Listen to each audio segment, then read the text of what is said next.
Good evening to you, our viewers from all across the country and the globe. My name is Ouko William. I shall be hosting this show, The Campus Diaries, focusing into the creative industry with none other than Mr. Cyrus Mbuvi, whom we shall be delving into the production and management industry here. Today we have the privilege of speaking with a visionary director who brings stories to life not just with words, but through compelling visuals, powerful performances, and a deep understanding of the craft. From the chaos of film sets to the quiet precision of the editing room, we will explore the journey of storytelling through the eyes of the director. So sit back as we uncover it to you with my guest. Kindly, my guest, could you introduce yourself today? Sure. Yes, thank you. My name is Cyrus Mbuvi. I am a producer and also director and also a scriptwriter. I do stage plays, public shows, and also film, without forgetting about set books. Thank you. Maybe what inspired you into the production industry? Yes, thank you for that question. What inspired me into production industry? So I might take you back to my days when I was in primary. That is early 2010. That is where I started this journey in primary school. So I was entertaining students during events, and my journey started there up to the time that I finished my secondary school in Yata High School. I was still doing stage plays, and then after that I was motivated and to join the industry, that is set book industry. I started there. I did other productions such as content creation to a point that I was motivated to start something new, something unique that other productions that I worked with, they were not doing. So that is how I started this journey. Yeah, I'm checking into your profile, and just key to note is that your profile has mentioned that somewhere you are a director of a certain company. Could you briefly give us the history of the company and what the company does? Okay. The company is Angaza Arts Production. So Angaza Arts Production started 2 years ago. It's an industry that has 2 years now in the industry. So I started Angaza Arts Production after working into the set book industry, after being in theater productions. So I came to realize that there are some things that we are not advocating in theater. There are some areas we are to fiki bay.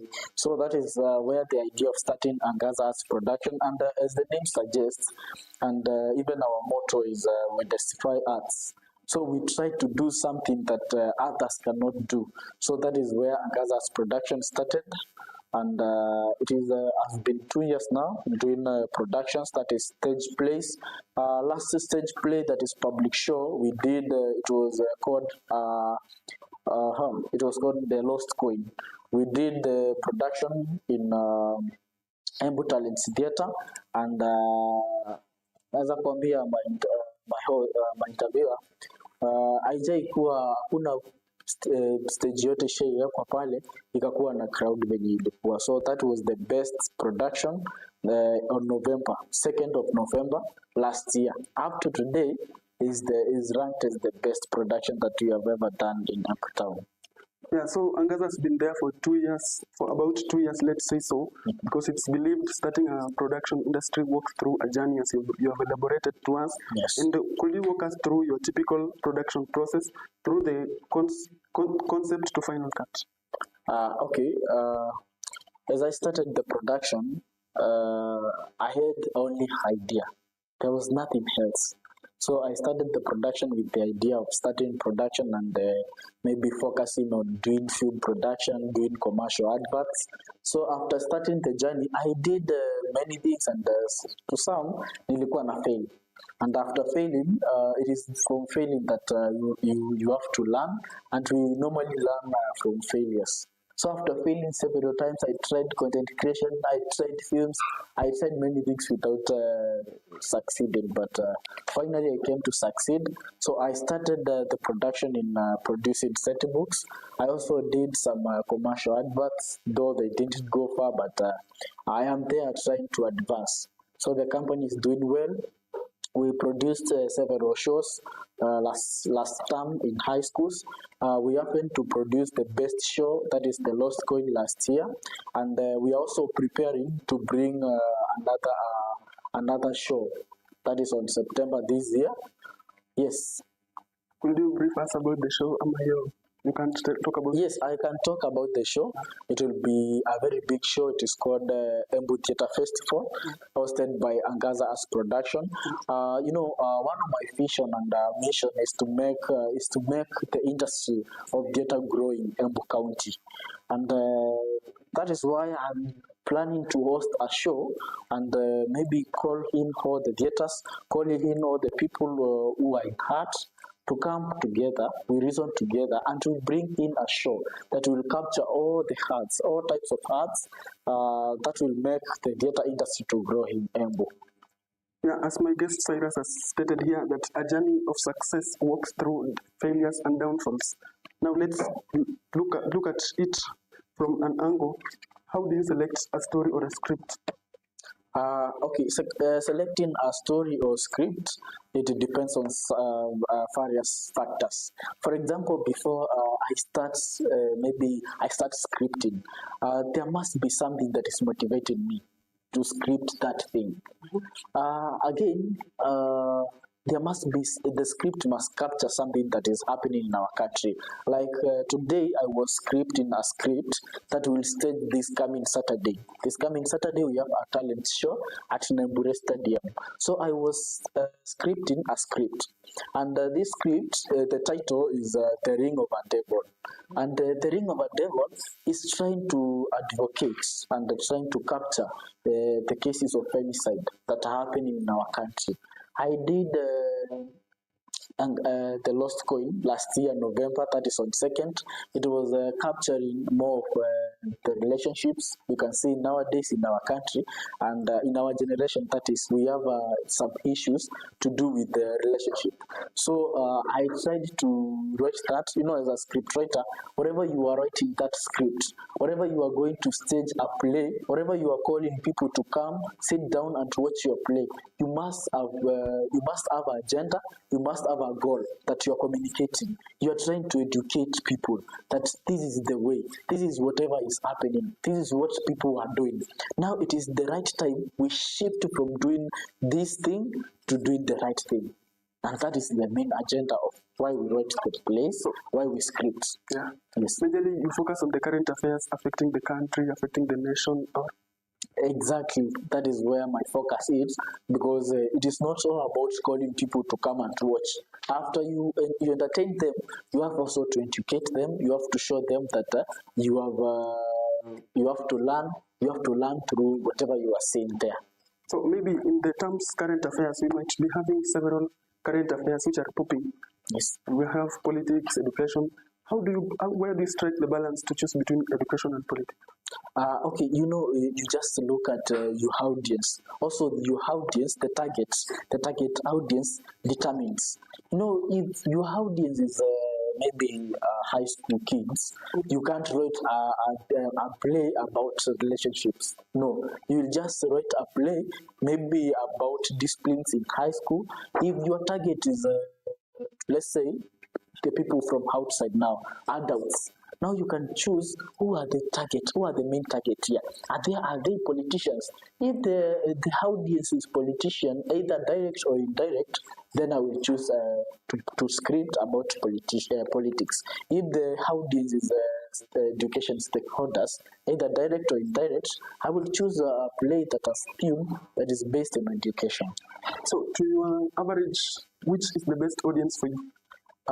As for now, I am a young person, and the best audience for me is young people, because I'm trying to create a generation whereby tomorrow I will sit down maybe with my kids, I will sit down with my grandchildren and tell them, when I was young, when I was at the age of 20s, I used to do playwrights, I used to do this. This is how I transformed my fellows who are doing this thing.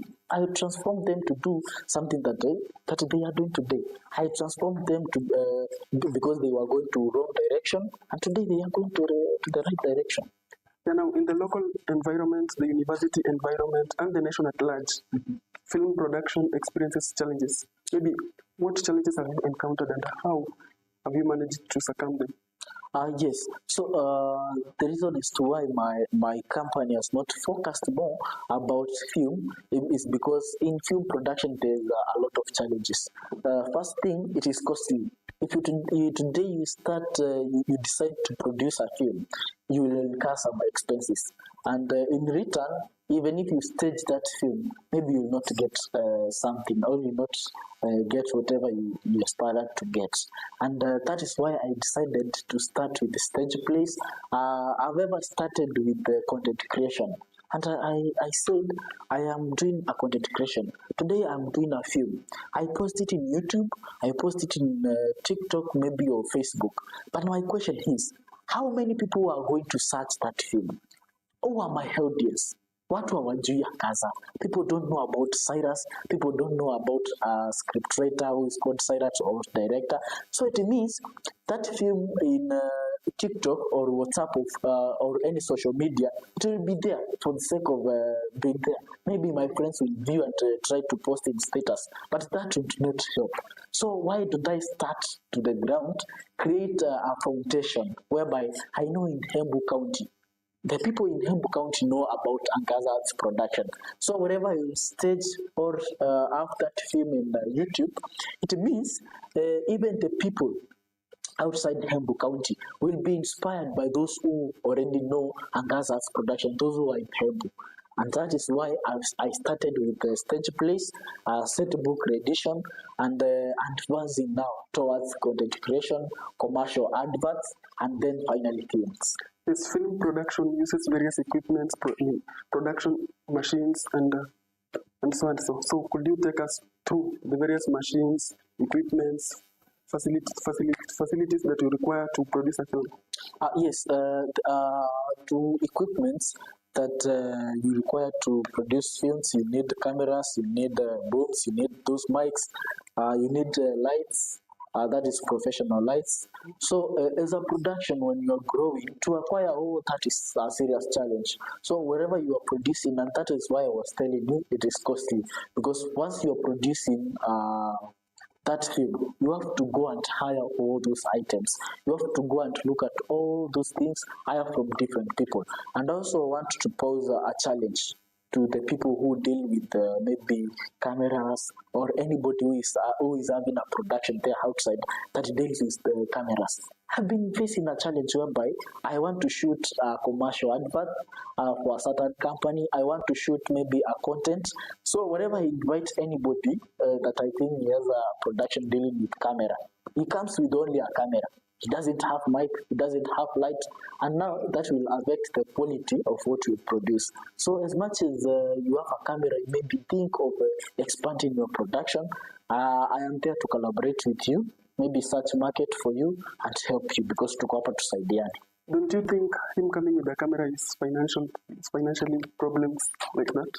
Yes, it may be a financial problem, and if you say it is a financial problem and you sit down, for heaven's sake, who will come to help you? Because financial problem is facing everybody, even in our country. The national budget, that is the treasury, the office of treasurer, has a challenge of finance. So the financial challenge is everywhere. So that should not limit you.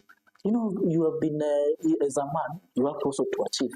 As someone who is focused, as a young person, you have to achieve. So if you say, I have financial problem, and you sit down, now who will come to sort that financial problem? So you are the one to fix it. If you are coming with camera, you do the first production with the camera alone. So the next production, make sure you get a boom, you get a mic. Yes. Investing in quality items is key in production. What could you advise somebody who is starting? Yes, for somebody who is starting, I can say that you can go slow, and the goal is to achieve what you are intending to achieve. So don't go for cheap because you want to achieve a certain thing. Because you want to start a production that deals with camera, then you go to buy the cheapest. So you will end up producing a low quality, and people will not like you. The clients will not come to you. So you better start slow, invest be ready to invest without getting the incomes. The challenge that we have as young people, if you are going to start maybe production that to deal with camera, to deal with films, you'll just go to start it with the aim of maybe making being a millionaire after 1 month or after 2 months. That is where we go wrong. So if you decide to invest, then be ready to invest. And also, there's that challenge I want also to pose to the people who have cameras. You don't have to go to wait until someone calls you and then gives you job at I have this production. Come and shoot. You can also start your own production. As you have the camera, yes, camera is something that is needed to do film production. So you will just have to say, let me look for a scriptwriter who will give me a good script. Let me look for a director who will come and direct. Let me look for actors who will come and act to this thing. And then you will have a very nice production. You will have a foundation to start. So how do you build and manage your team, particularly concerning the Angaza productions? Managing the team, it is wide. It starts from audition. That is when that person is coming in the production. That is where I start managing. Anything to do with human resource, it is not easy. Anybody else there who deals with the human resource and who depends on human resource for a production to move forward, can tell you it is challenging. So you'll find that you have to motivate these people. For instance, in Angaza Arts Production, I deal with a cast of around 15 people. So wherever we do a production, I have to make sure that these people, the welfare of these people is catered for. I have to make sure that the salary, no matter the outcome of the show that we have done, I have to make sure that the salary is somehow motivating them to come tomorrow, because doing production is not easy. You need time to rehearse. Those people have sacrificed. So managing them is not that easy, but I try to my level best to manage them. So how many of your films have been featured in seminars, conferences, and various occasions and received awards? For now, I haven't achieved that, but I have told you, I am now focusing more on stage plays, then go to films, because I want to start a foundation. I want to create foundation for that film. If today I say I'm going to shoot a film, I will shoot it and maybe it will not be featured anywhere. If you ask that question in the next interview that we have, God willing, I will be able to answer you, because now I'm running to create a foundation for that interview to go far. For that, I mean that film to go far. I don't want to shoot a film for it to be posted in social media and my friends will view, or the two people. I want to shoot a film that will, even people outside our country will have a taste of it. Could you wish to be featured in any seminar or receive an award from even the president? Yes, that is my wish. That is my goal. Like this week, I am going for a talent show. That will be like a competition in Nembure Stadium. And the main reason why I entered there, I am hoping that I will come with a trophy. I will come with a cash reward. Maybe I will come with a prize from that production that I'm currently doing. To your audience listening now, in Embu waiting for you, what could you tell them? For now, what I could tell my audience that are listening is that please, in Embu County, the theatre culture is not doing well. So we need to come. Even if you are doing film today, even if you are doing content creation, even if you are doing music, without theatre, those are the other arts. Those other genres, they can't prosper. So we need to create theatre. Remember, for you to go and do well in content creation, many people start with theatre. For you to go and do well in that film, you have to start with theatre. For you to go and do well in music, maybe in anything, even if you look at biggest content creators in our country today, they started from theatre. So it means theatre is mother of all other genres. So that is why I'm requesting today we come together, we try to promote the culture of theatre in Embu. That is my goal. So if I get people assisting me, by end of this year, you will see the change, you will see the theatre culture growing up. Yeah. So you have forgotten one thing. Yes. You have not invited people around. Who is your audience? Audience where? Audience at the theater. Oh, at the theater, we focus in anybody we do because we have interacted with the different audience. So we need young people, old people, even the students who are in high school. We have interacted them though, so we are capable of producing something everyone can be comfortable watching. So take a minute and invite them. Yes. So thank you. So I am taking this opportunity to welcome you to our very big show that is coming on September this year. It is called Embu Theatre Festival. That will we are targeting to feature all the people who are doing theatre productions, all the theatres in Embu County. I will communicate to you about time. I will communicate to you about venue and how the program will run. But our beautiful audience, just go there to our social medias. That is Angaza Arts Production. Give us a like, follow us for more updates. So let's get back into it. And how do you strike a balance between creativity and budget constraints in film production? Yes, budget. I've told you, budget is in financial challenge, and the financial challenge is everywhere. So to balance it, you have to when you're producing anything, you have to look at before you even write that script, before you even think of the production that you're going to do, you have to think of what are the costumes, what is the cost of maybe producing this production that I'm doing. So first thing, you have to look at your budget. For example, if I have a budget of 30,000, I will make sure that the production that I'm going to stage, I produce the production that will be accommodated by this budget of 30,000. I will not have a production that requires costumes, that requires stage props. When the budget for that production to be of high quality, the budget must be 50,000, and I have 30,000. So that is how I balance it. So in your view, what makes a powerful and memorable film? Okay, what makes a powerful and memorable film is how you do it. The theme of your film. If it is a stage play, what is your theme? What are you? What is your end goal? What are you focusing? What are you targeting maybe to achieve? Ni nini hiyo utaikia watu? Don't just go because you want to do a film, because you want to do maybe a play. You just go, wake up, and go to do it. You will fail. So for you to do it, you have to search. First thing you search. What can entice people? What does my audience want to hear? Who are these audience I'm targeting?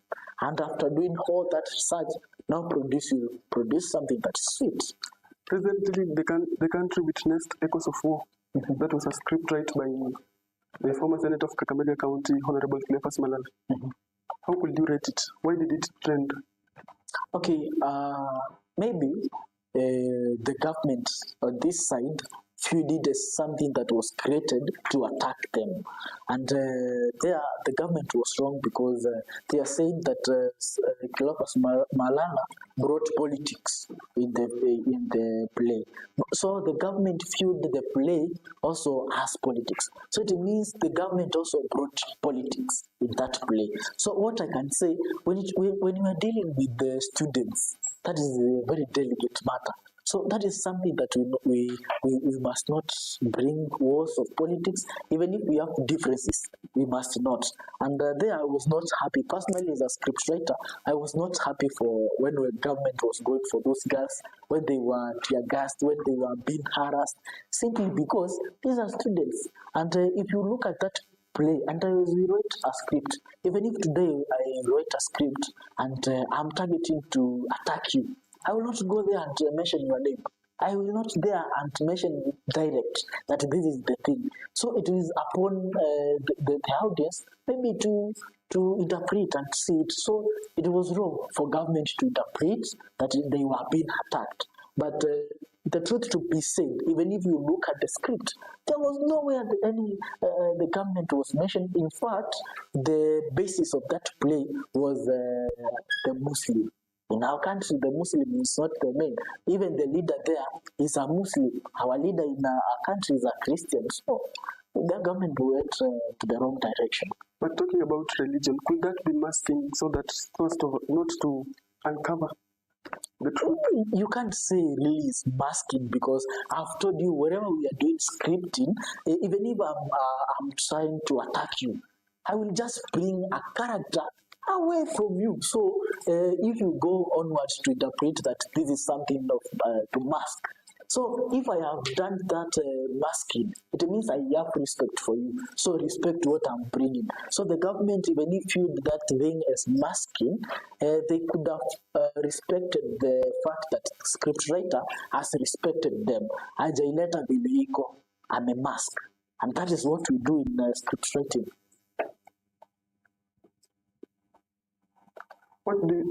What do you think about the Honorable Cleophas Malala being a politician, as directed is not a teacher, directing a play?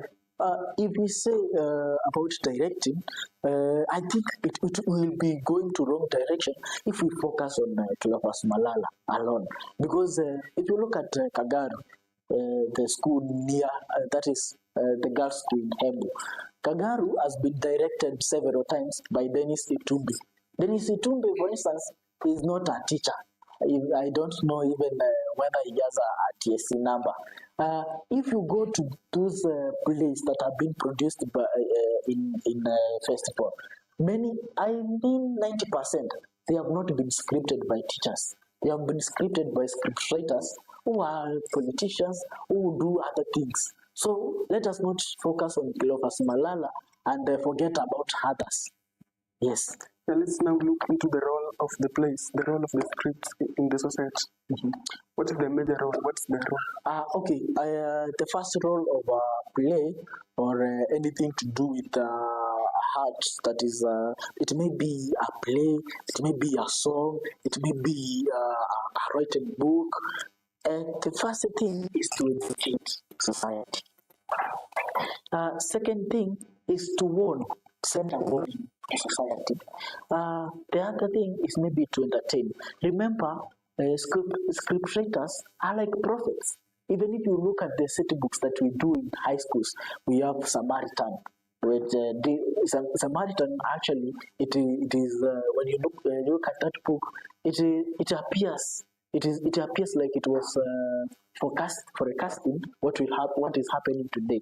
If you look at Kigogo, it is also doing the same. If you look at many books, city books, they are focusing in educating, sending a warning that this is the society is going to wrong direction, so the society should change, and this is the way the society should change. So the focus is always educating, warning, and entertaining. So what are your future plans for Angaza Productions?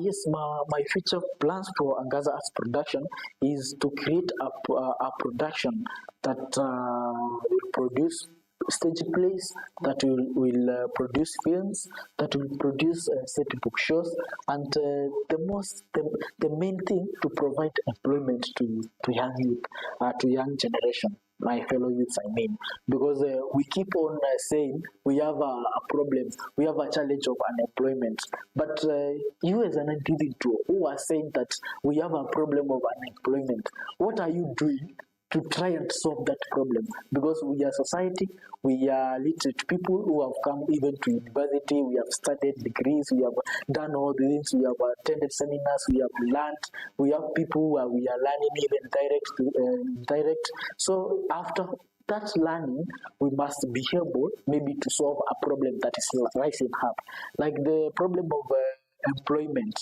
We must see a way how we will address it. Maybe by focusing on expanding production. Maybe focusing on if you are a songwriter, make sure that you accommodate at least 5 people in that production you are doing, and in future we will have a bright future. Taking a look into our YouTube channel, we can see several people are commenting and sharing their views and also asking questions. The first one is Brother Dennis is asking, let's talk about film production. He's suggesting we talk about this topic more. I think this is a film and a content producer. Yeah, he's also advising the crew next time we focus more, we dig into it more. And Another one here is asking, film lovers gather here. So he's saying, maybe he's motivating his fans to come and gather here. Wow, that's a congratulatory message here. He's saying, that's my director, yo, kudos. Another person here is asking, this is Steven, is asking, is there training for upcoming people who want to produce films? For now, I don't know any training, but the trainings are there. There was a training that was set that happened at Isaac Walton, that is last year. So wherever I will get any clue of any training, more so Kenya Film Production does that. So wherever I get a clue, I will be able to share with you. We also share to people who are interested in this industry of film production, and also we can talk. I also have a friend of mine who also is organizing. We have a seminar, so we will communicate and invite experts. That is, government are ready to sponsor, so they do sponsor. So if you happen to meet at least 10 people who want to learn about film production, you just invite the experts and you have a workshop. Yeah. Yes. There's a comment here from Maureen Bai saying, I'm proud of Honorable Cyrus. Keep moving. Thank you. You've reached that level, Honorable. Eh? Yes.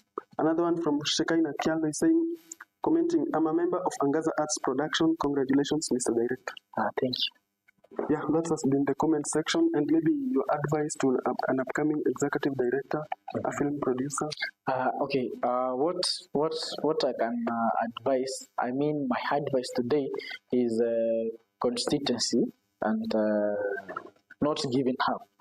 It's something that you must have as an upcoming artist.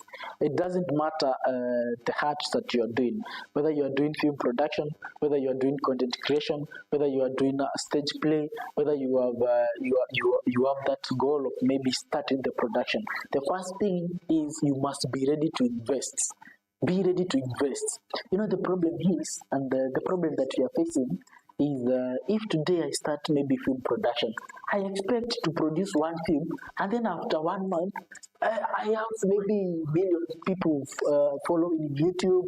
I have maybe I will be making money from YouTube from that single film. It can't happen that way. It is not a miracle. You have to work for it. You have to put efforts. You have to invest. So wherever you are doing any production, anybody starting there, listen to me. Haitaanza kulipa immediately. So you will pump in money until your pockets run empty. Now it will start paying after maybe sometimes, after you have put more effort, after you have invested it. So as you start, don't focus on the gain that you'll gain. Just focus on pushing it to the maximum. Then the gain will come later. Thank you. Yeah, checking through my comment section again, I can see one is asking, how can we reach out to you? You can reach out to me maybe through our social media accounts. If you go to YouTube, maybe Facebook, maybe TikTok, Angaza Arts Production. Also, I can give you my number so that anybody who may be willing who may have a need to reach me will reach me. So my number is 0715 07 38 25. That's my number. So for the benefit of our audience, could you please do the number? Oh, the number is 0715 07 38 25. Another one here is asking, do you recruit interested parties into your organization? But I believe that one has been answered. Yes, we do recruit, and recruitment in my production, that is Angaza Arts Production, basically depends on demand. So if we have maybe we have a demand of 2 people are needed, we do advertise those vacancy, and we call you to audition. We audition you, but that part of auditioning is normally the part of stage manager. We have a stage manager who is called Stephanie Motami. That is the person who deals with maybe recruiting the crew there in Angaza Arts Production. Is the auditioning tough for you to invite at least some people to join? Pardon? Is the auditioning tough? How is the auditioning? I don't want to talk more about audition because my role in that production is I'm a producer and I'm also a director there. So there is a stage manager. Oh, I think if we invite that stage manager here in that interview, she will be able to talk much about the things that she looks. I don't interact more with the cast. In fact, during rehearsals or auditions, I'm not there most of times because I have to go and maybe search for shows. I have to go to visit offices. I have a lot of things to do concerning the production. So I normally interact with the actors and actresses when we are going to the shows. So I just meet some of them to end a show. So that is why I found you. You are already recruited. So I will not mention more about recruitment. But if we have stage manager, she'll be able to explain more because that is our role. So we are about to close the show. Yes. And maybe your last words in 2 minutes. My last words in 2 minutes. Okay, this is my last words. Art, that is theater, is something that can take this society to next level. In theater, many people are getting their daily bread from theater production, from scripting, and from anything to do with art. They are earning there. So anybody who is listening to me, anybody who is watching me, just do anything possible. Even if you will not benefit direct, maybe you might end up benefiting indirect. Just do anything that you can do to promote theater culture. That is what I am advocating today, and that is what I will advocate tomorrow, because I personally, I am beneficiary of theater production. I am beneficiary of theater, and I know that the potentials in theater. I know the theater thing can change the state of our country dramatically. It can change to be another country. It can change to be a country that does not have a problem of unemployment, that does not have a problem of maybe corruption, that does not have a problem of femicide, and all other challenges that we are facing today as a country. So we as a country, we as citizens, we as young people, Gen Zs, we must be ready to promote theater production. Yeah, thank you for your time, your audience. My name is William Ouko, and thank you, host. Thank you, Mr. Cyrus Mbovi, for joining us in enlightening the society about film production. We have a good show, and I believe the society has been educated. And as he has put it, we walk from steps, journey through graces. I've been your host on this campus diaries, William Ouko.